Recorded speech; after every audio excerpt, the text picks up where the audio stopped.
for today. We're going to be in the book of Hebrews, chapter 9.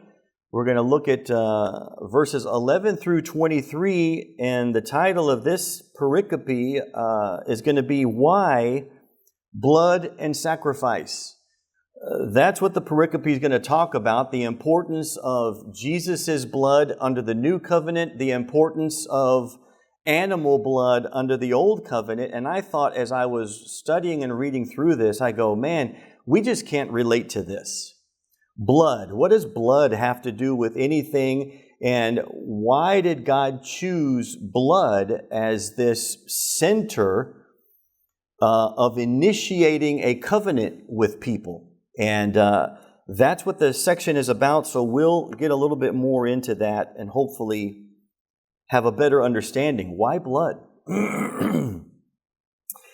I want to draw your attention to, we're now starting the second half of his comparison. Last week's sermon was verses 1 through 10, and verses 1 through 10 is he was saying, on the one hand, there is this. And as I showed you here, verse 1, for not even the first covenant, and there's a couple little Greek words there that tell us this is a comparison. When we start our text today in verse 11, the second important Greek word is there, de, and that lets us know that verse 11 starts the second half of his comparison. So verses 1 through 10, he was saying this information about the old covenant and the old way. Verses 11 through 23 today, he's going to switch, but the new covenant is better.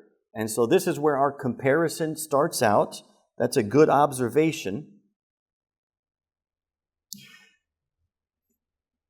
He's talking about what God's covenant was like under the Torah and under the temple period. And now he's going to start comparing what it's like after Torah and temple, after the end of that age and the inauguration and beginning of a new age under Christ. Talking about the comparison of what the covenant looked like before the time of Reformation. And today we're going to look at what it looks like as a result of the Reformation. The Reformation was Jesus' blood as inaugurating a new covenant, and 40 years later, the Romans coming and destroying Jerusalem, and that is a critical part of God's eschatology. We've left that a little bit undeveloped in our theology, but 40 years later, when Rome comes to destroy Jerusalem, that is a critical aspect of God taking away the old covenant in a very physical, real way and replacing it with a new covenant. Critical aspect of God's eschatologic plan to notice. So the comparison, guys, the text that we're looking at today is very wordy and very repetitious. We're going to learn a phrase that's called parenthetical. And it gets a little bit confusing, and there's a lot of words, and the message is really very simple. The whole message is really in the first two verses. Verse 11 and 12 is the whole message. But we've got quite a few verses more than that. So what I'd like to do before we get into the text is show you the comparisons. So let's start out. The first thing that he is going to compare, pit against each other. In verse 1, he talks about there was under the old covenant an earthly place of holiness. And he was talking at that time about a tabernacle. Later on, it became a temple. But today, in verse 11, he's going to say, but Jesus entered a greater and more perfect tabernacle. And he's talking about entering into heaven itself. The comparison should be obvious, and the contrast should leave no doubt for people. That earthly temple has been replaced by the actual heavenly temple where God really dwells. The next thing is he's going to compare, he says, under the old covenant, under the old system, way back in verse 6, The priests entered regularly into the first chamber of the tabernacle, and they regularly had to perform rituals and duties. So he's highlighting the ongoing, never-ending aspect of repetitious duties, repetitious sacrifices, day in, day out, every day, more of the same thing. And today he's going to contrast that in verse 12 with Jesus's once and for all sacrifice. Massive consequence to the beauty that Jesus did something one time so that none of this stuff ever has to be repeated. The third aspect is the atonement, the nature of how God pardoned sins. He said under that old covenant, back in verse 7, it was with the blood of animals. And then he's going to draw a contrast in verse 12, and he says, but how much more precious is the new covenant that was inaugurated, ratified with the Christ's blood. And I would draw your attention to the fact that he could have said Jesus' blood, but he said the Christ's blood, the Messiah's blood. And I think that there's important and good reason for that. But Messiah to the Jews, Messiah was going to inaugurate this brand new period of time. Messiah was going to usher in peace between people. Messiah was going to be a king and a priest. Messiah was going to be this highest individual in the hierarchy of mankind, in the Jewish mind. This is the greatest, most important figure in Jewish history, Messiah. And what is profound about it is the greatest, most influential and important figure in Jewish history sacrificed his own life rather than an animal's life. There's a contrast in that. Finally, the last contrast is the consequence and the result of what happened. Under the old covenant last week in verse 10, all those temple rituals temporarily cleansed the outside. The old temple rituals, sprinkling blood on something, was only good for cleansing the outside of something. But it couldn't get to the inner part of man, the heart of a man. It did nothing to fix the heart of a man. It just made him feel like, I did it, I got the blood splashed on me, all of a sudden I'm clean. But tomorrow, you're infected again. You're dirty again. It was almost like the Old Testament was the blood was kind of like a disinfectant for stuff that had gotten dirty. But just the same way you have to clean your house over and over and over, and you have to disinfect over and over and over, that was the Old Testament system. And he says today, the comparison to that is in verse 12. Jesus did something one time, and it resulted in an eternal redemption. A salvific act that once you take part in it results in an eternal fix. Nothing needs to be repeated.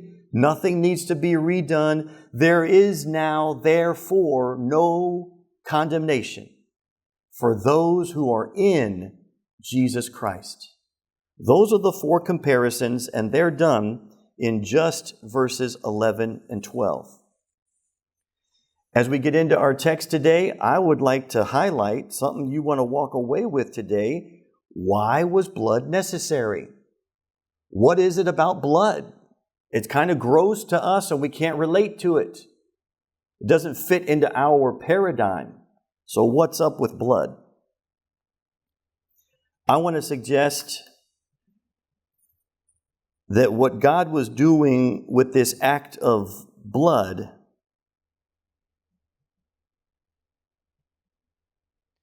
is to teach mankind who didn't know any better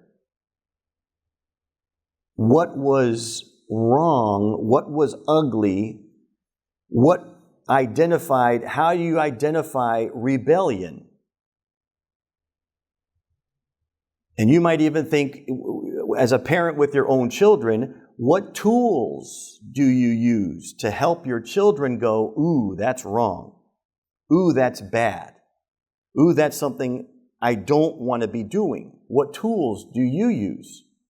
And I would suggest that the tool that God has used to impress upon mankind, creation, the wrongness of certain kinds of behaviors, the tool He's used is blood. Because if every time, we'll remember back in the period of the judges, the scripture over and over says, in those days, everybody did what seemed right. Everybody was just floundering their way through life, doing what they thought was right, what seemed right. And I would suggest that even today, aren't people still doing that? People don't have a concrete, objective place to go in order to refine their worldview of what is good and bad, what is right and what is wrong, what is permissible and what's not permissible. Some people think, well, we have laws that teach us that. But in Germany, they had laws that said it was okay to kill Jews. Does that mean it was okay to kill Jews? We can't count on the laws of the land to impress on us the true ideal of morality. So instead of people floundering around doing whatever seems right, God took the Jews and He said, when you engage in these kinds of behaviors, you need to go wash yourself, because that kind of behavior made you dirty. When you engage in these kinds of behaviors, you need to offer me grains and herbs, because that kind of behavior is unbecoming of a child of God. And when you engage in these kinds of behaviors, you need to kill the best animal you have, drain out its blood, and sprinkle that on stuff. Do you see that is, for whatever reason, that is the tool that God used to impress upon creation and people that were floundering? When you do wrong, it's going to cost you your best animal, his blood. And that should be enough to help a person go, ooh, those behaviors are horrible. Let me give you an example. Let me put a pin in the sermon right there. Hopefully I don't get too far away from it. It really helps to remember that when God works with us, He's not working with His equal. I said a moment ago, when parents discipline their children, but that's a little bit different because parents and children are the same species. You're equal. But God and creation, it's an important word, we are dissimilar. God says, my thoughts are not your thoughts. Where is that? Isaiah 35? My thoughts are not your thoughts, and neither are your thoughts my thoughts. We're not the same. As the heavens are higher than the earth, my thoughts are higher than your thoughts. So what God engages in with humanity is, I am going to take my elevated, transcendent wisdom, and I need you to learn to operate your mortal life, not figuring out whatever seems right to you. I need you to die to yourself and live by my transcendent, unfathomable wisdom. It's going to feel weird and strange to you. So let me give you an example of what that might be like. How could we relate to trying to train something dissimilar from us? Let me give you, many of you have opened up your homes to pets. Let me use a dog. That's the best, easiest example. Dogs and humans, are we exactly the same? No, we're dissimilar. Is a dog's natural habitat the same as your natural habitat? No, it's not. Dogs like to be out in the wild. They like to be free and unrestrained. But when you invite a dog, something dissimilar to you, when you invite a dog into your house to become a member of your family because you want fellowship with the dog, you have to train that dog to understand, hey, in your environment, you got to run around free and go wherever you wanted to. No rules. But in my house, here is the boundaries, here is the fences, here is the gates. The dog has to learn to live in a restricted, confined environment. In doggy world, out there in the nature, doggies get to date and procreate with as many other doggies as they want to. That's natural doggy behavior. But when you invite a doggy into your house, that doggy is only going to mate and procreate with one other doggy, and that doggy might not even get to date or procreate. Have you ever thought how much power you have over an animal that you get to decide if that animal is ever going to have children? In nature, they get to have as many as they want, but in your house, I'm the one that has to teach you how to be more human. In nature, dogs get to go around chewing on whatever they want. Is that allowed in your house? Do they get to chew on your leather wingtip dress shoes? Do they get to chew on your favorite leather jacket or your favorite pillow? No. So you have to teach a dog how to be more human and less dog in order for that dog to enjoy a relationship with you. That's the way it works. And I think that's the best example I have of how God works with us. God says, I've invited you into my house. The world is God's house. I invited you into my house because I love you and I want a relationship with you. But in my house, you cannot go around doing stupid human stuff. You need to quit behaving like a carnal, fleshly, lust-driven, insatiable appetite weirdo that you are.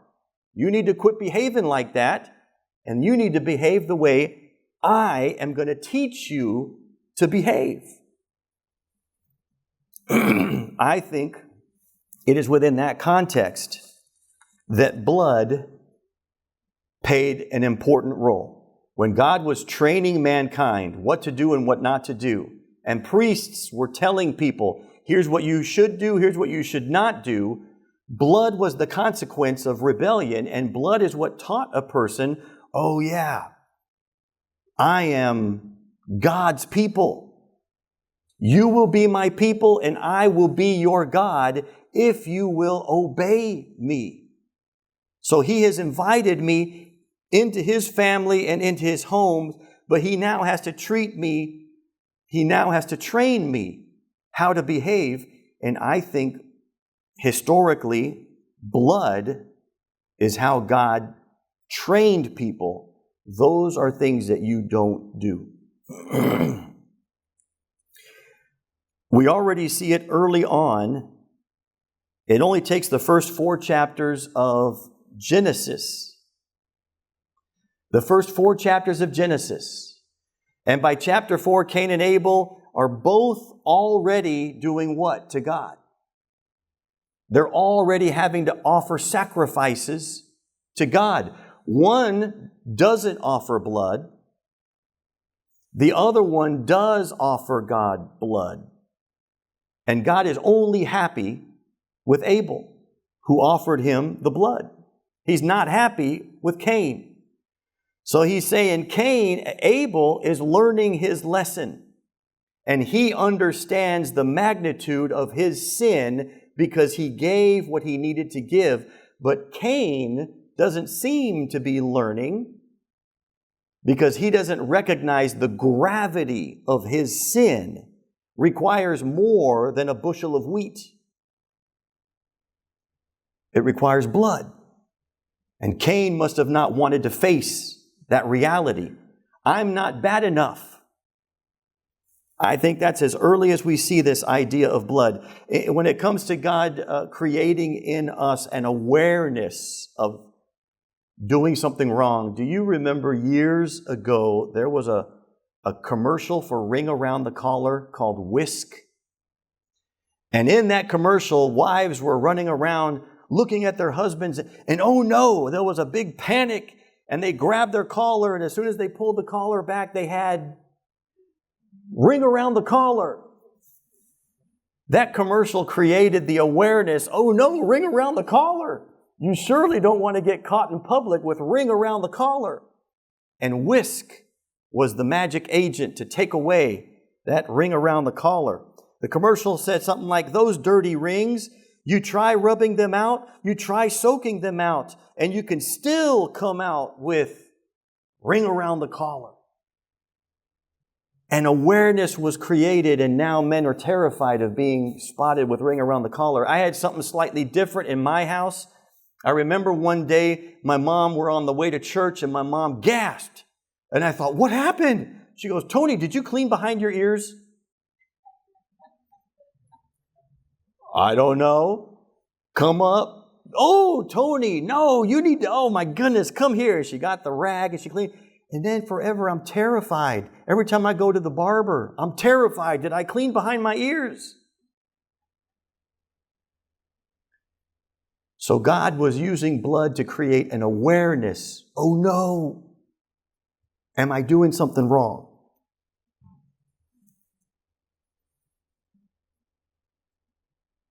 Okay, let's get into our text, guys.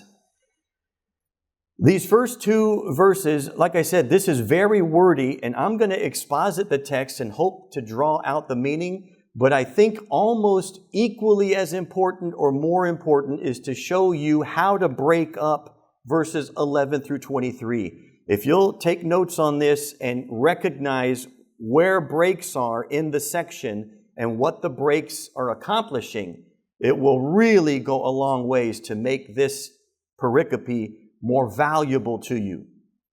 If you try to read this without understanding the breaks and the sections, it's just going to sound like a long, run-on, compound sentence.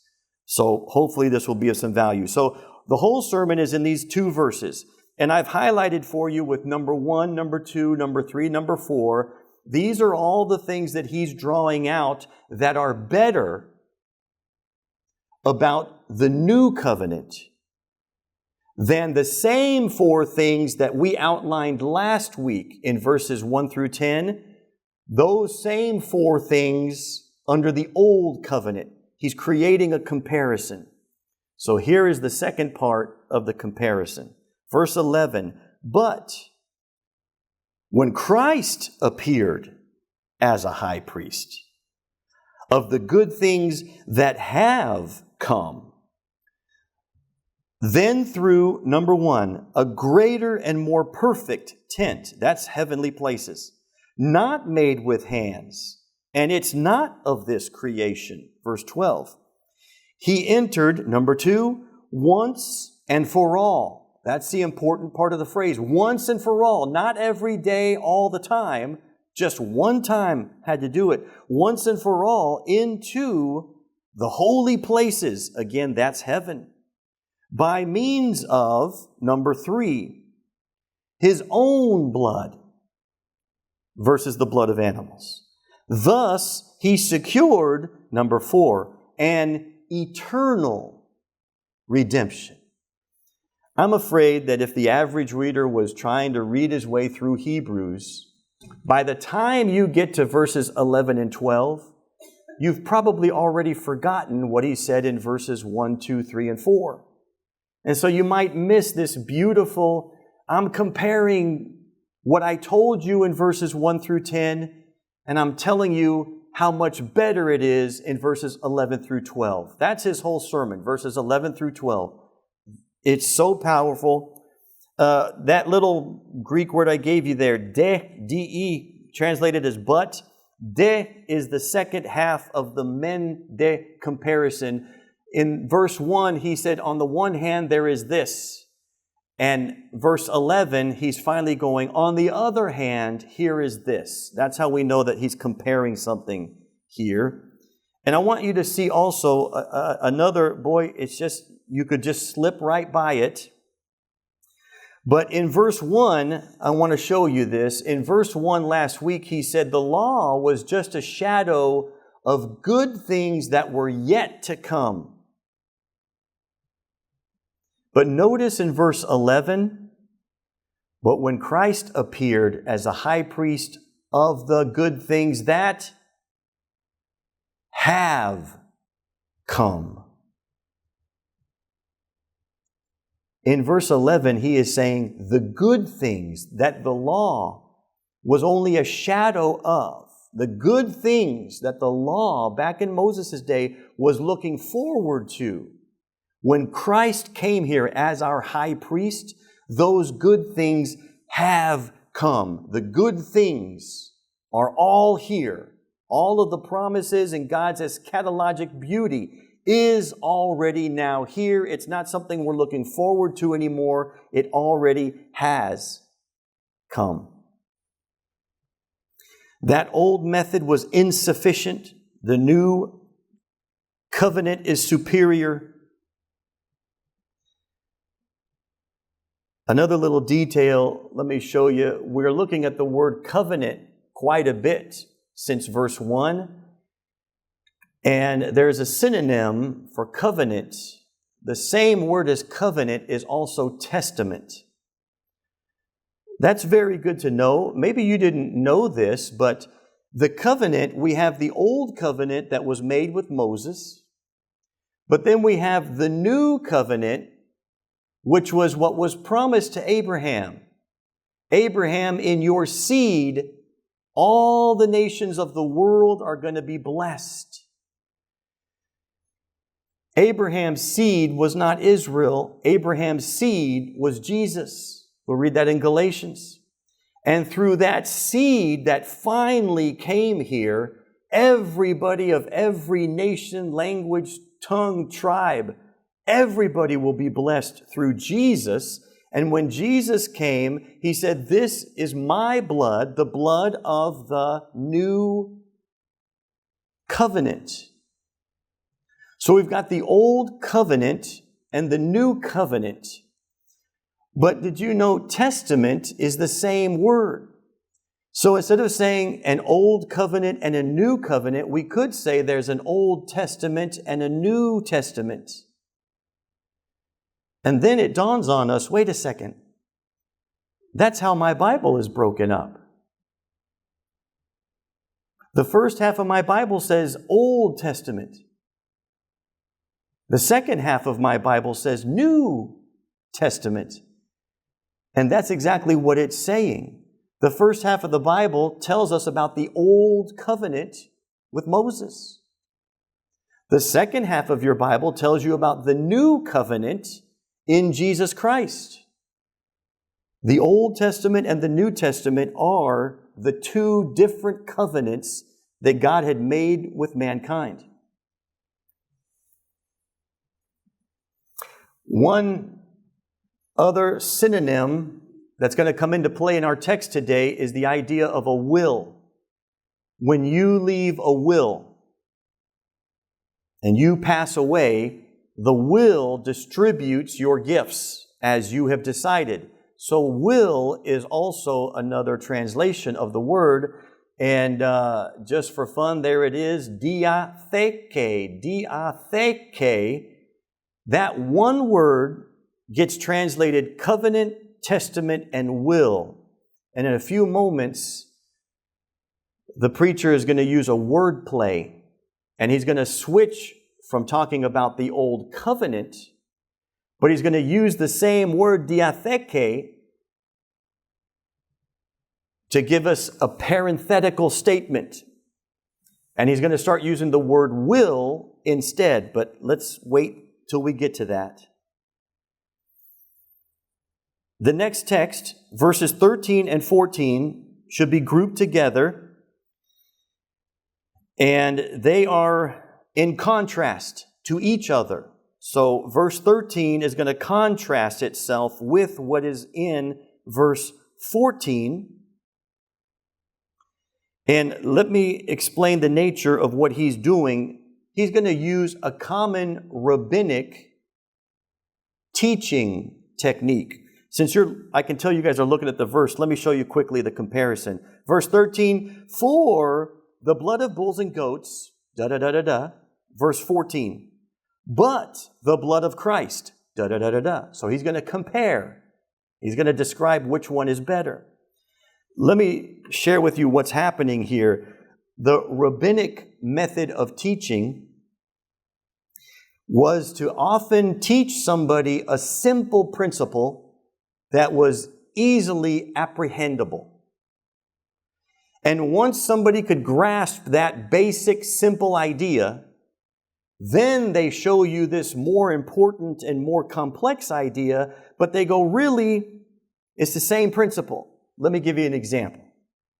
Let's say, those of you, your parents, let's say your kids are arguing or fighting or fussing, not being nice to each other.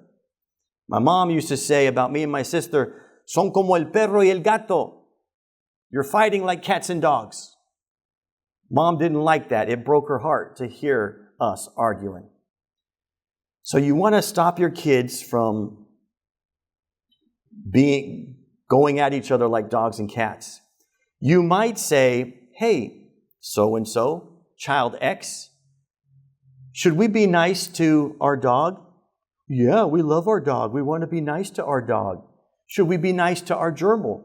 Yeah, we love our gerbil. We want it to be comfortable. We put little shavings in there, and we give him little wheels to run around so he can have fun. We love our gerbil. We want to take care of our gerbil. Okay, so since we love our animals and we take care of our pets, and we're nice to our pets, that's the easy lesson. How much more important would it be to be nice to your brother? If we recognize that it's mandatory on us to be nice to our gerbils, then isn't it more obvious that you should be nice to your sister, your own flesh and blood? See, that would be the rabbinic method of teaching a lesson. From the lesser to the greater. And that's what he does here. Oh, let me give you one more. Sorry. This is called parentheticals. I'm trying to get to the main thing, but I'm interrupting the main thing with a couple intermediary things. That's called parentheticals. If you do too much of them, too many of them, you'll lose your audience. So I'm nervous all of a sudden. Okay, one more example of lesser to greater. Paul was a little upset with the churches that he was working with because Paul was having to work a job and deliver the gospel. And he said it shouldn't be that way. Somebody that's working full-time at the gospel, a minister, someone that's dedicated full-time to ministering and giving you spiritual gifts, you should make sure that you pay that person. You should give them physical gifts. He's upset that he's having to work so hard, but he says he's willing to do it. And in order to justify paying the minister, in order to justify giving physical gifts to the person who gives you spiritual gifts, Paul does a rabbinic lesson, and he takes them back and quotes Deuteronomy chapter 25. Paul quotes to his audience and says, Deuteronomy 25 and verse 4, do not muzzle the ox while it is treading out the grain. Wait a second. If Paul is talking about a minister getting paid, why is he talking about letting your animals eat while they work? Does that have anything to do with anything? That's the rabbinic method of teaching. God commanded Israel, when your animals are out there working, don't muzzle them. Don't put something on their face. Let them eat while they're working. And so Paul uses that lesser lesson to go, now, hey, if God commands us to let animals eat while they work, how much more should a preacher be able to eat while he works? And that's how Paul teaches the lesson. Considering the fact that I've gone up a pant size or two since I first started preaching here, it seems that you guys are taking good care of me. If your animal is working for you, shouldn't you make sure that it eats well? Okay, let's get into the lesson. 11 and 12 is already the sermon. He's done. But now we've got additional material. 13 and 14, he's going to teach the lesson. It only makes sense. It should be obvious to you, he says. So let's get into it. Verse 13. For if the blood of bulls and goats and the sprinkling of defiled persons with the ashes of a heifer sanctify for purifying the flesh, only the outside. It only cleaned the outside of the person. Now he goes on to the bigger lesson. 14, how much more will the blood of Christ, who through the eternal Spirit offered himself without blemish to God, how much more will that purify our conscience from dead works in order to serve the living God? Do you see how he says the blood of Christ is supposed to be the motivation? It's the tool that God uses to get us to quit doing stupid human stuff, to quit doing dead works. That means to quit behaving in a way that eventually will kill us, and purify us and train us to be transcendent people that can serve the living God with our life. The blood of Christ is the motivating factor to motivate us to live our own life as a sacrifice for God. All I want to do in this life is please God, exalt God, glorify God, and I'm willing to sacrifice whatever it takes to that end. He says, if the blood of bulls and goats was supposed to be motivating, how much more the blood of the Messiah should that motivate us? And remember, that old Jewish system of the temple and the blood of bull and goats, his audience is tempted to go back to that. Why? Because the ramifications of the blood of Christ and the sacrifice that we are called to is much greater and more difficult than what's required of you when you're sacrificing animals. The blood of bulls and goats doesn't require very much of your heart. But the blood of your Savior, oh my goodness, that's beyond understanding. And the way that it wants to transform our life has massive implications for how we live. How much more the blood of the Christ is the Messiah, the Jewish Mashiach, God's high priest, God's king like Melchizedek, the prophet like Moses, the Son of God who came down out of heaven. How important is His blood? Yahweh incarnate, the divine Word that was with God in the beginning and was God and became flesh. His blood should have a massive impact on our life. Okay, that's his little rabbinic lesson, verses 13 and 14. Now we come up to a rather large section of text, and the next section of text is verses 15 through 23. Long, repetitive, difficult. So we're going to try to work it out. It is valuable to know this is a parenthetical statement. Parenthetical means something that's in parentheses. And what that means is when you've started telling somebody something and you stop because there's another little side piece of information that you want to squeeze in, and then you go back to telling them what you were telling them, that's a parenthetical. The statement is fine without the parenthetical.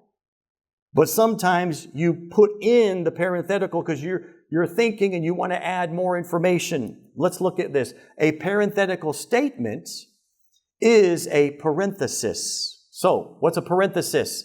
A word, a clause, or a sentence that gets inserted as an explanation or an afterthought into a passage that is grammatically complete without it. Now, that's the main phrase that I think is valuable. He already gave his sermon, verses 11 and 12. That's what we needed. But now he's going to add a parenthetical. He wants to keep developing the idea of the preciousness of the blood. That's what we're going to get here. Let me give you an idea, however, of how parentheticals, if you put too many of them, you can begin to lose track of the initial idea. So let me give you a little example here. How can parentheticals begin to cloud the simple statement? Here's a simple statement for you. Tony is going backpacking this weekend. We all know those certain people that are gifted. They can be short-winded and right to the point. But what happens if you include a parenthetical? I'm not going to change these words. I'm not going to change that statement, but I'm going to start including some parentheticals. And remember, a statement is complete without the parenthetical, but parentheticals add more information. So let's add a parenthetical. Tony's going backpacking this weekend. If we add one parenthetical, the first parenthetical is Tony, my favorite preacher, is going backpacking this weekend. Not bad. You could probably get away with one parenthetical. That's a pretty good one, I would say. Let's add another parenthetical statement. Oops. I meant to give you 2, and then I was going to give you 3, but I blasted you with the whole thing. So here it is. Tony, my favorite preacher, is going backpacking this weekend. Oh my goodness, one time I went backpacking and the mosquitoes ate me alive. It was horrible. Anyway, he's going backpacking this weekend. Oh, and that reminds me, I need to pay the bills this weekend and I need to mow the yard. Do you have any plans for your weekend? Are you mowing your yard? Those are parentheticals. And do you notice how if you have too many parentheticals, you lose sight of the initial statement? And I think we all know some people that use too many parentheticals when they talk. Can't even remember what... Anyway, I'll stop there. Let me see here. Let's pick up. Let's try to save this. Okay. We're going into a parenthetical. He's going to use a word play. So verse 15 is a very unique verse.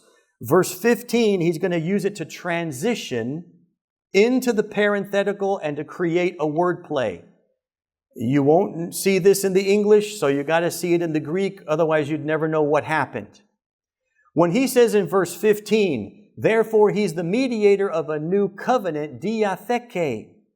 He's using the word covenant, diatheke, for covenant, which is what he's been talking about all up to this point. But he transitions in verse 16 using the same word. Verse 16, for, here's his parenthetical, new information. Where a will, diatheke, same word. He's just made a play on words. So in your text, I'd put a square around covenant in verse 15 and a square around will in verse 16 and draw a line that connects those two so that you remember it's the same Greek word. He just created a word play. It's going to allow him to move into a discussion. Instead of talking about the old covenant, Moses, the Torah, and the temple, I'm still going to talk about this idea of covenant, but it's like a will that someone leaves behind. And that's going to be his parenthetical statement. Quickly, let me give you a quote here. The mention of death as the basis of a new covenant, together with the idea of an inheritance, leads the author into his wordplay on diatheke. A will does not take practical effect until the testator has died, as these verses explain at rather repetitious length.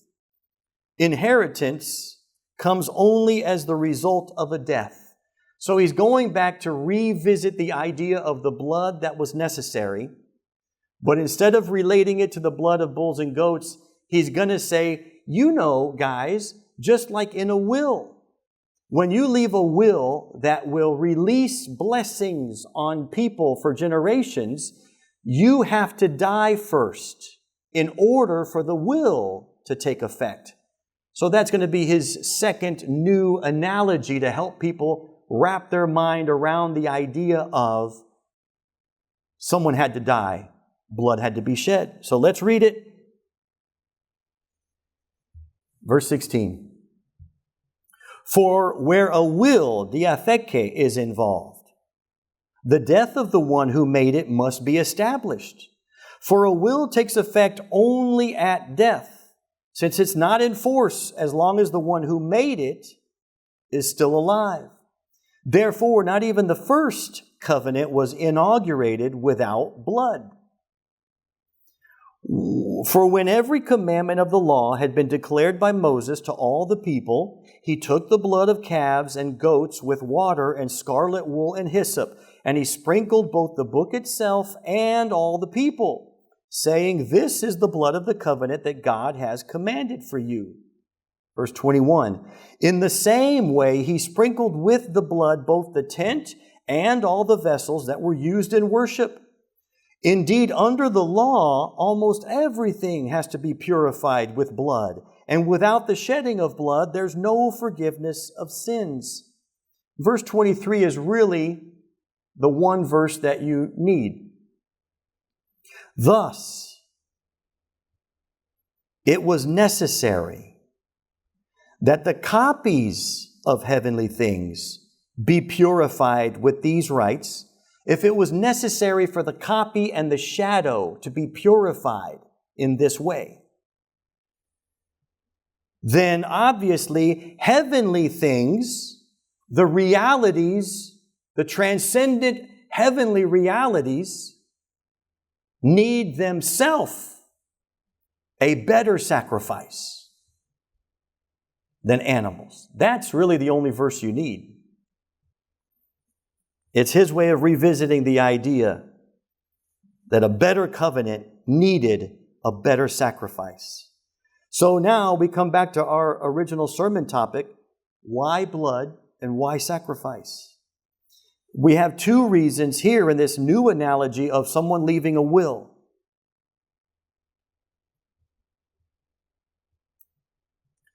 The first example is one that everybody could relate to. The blessings only come when the person who made the will dies. Another way of looking at this, he says. And then the second thing he offers is another little rabbinic lesson, a rabbinic lesson from the lesser idea to the greater idea.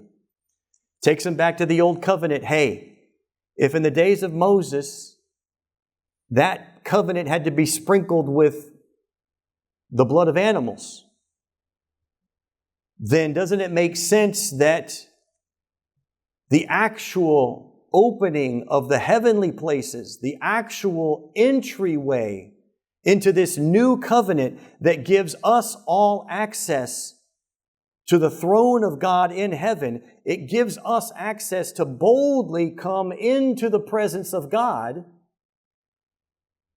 Doesn't it make sense that that would need a better sacrifice to make that possible? Comparison and contrast. All right, guys, let's put a pin right there. That's probably enough for one day. And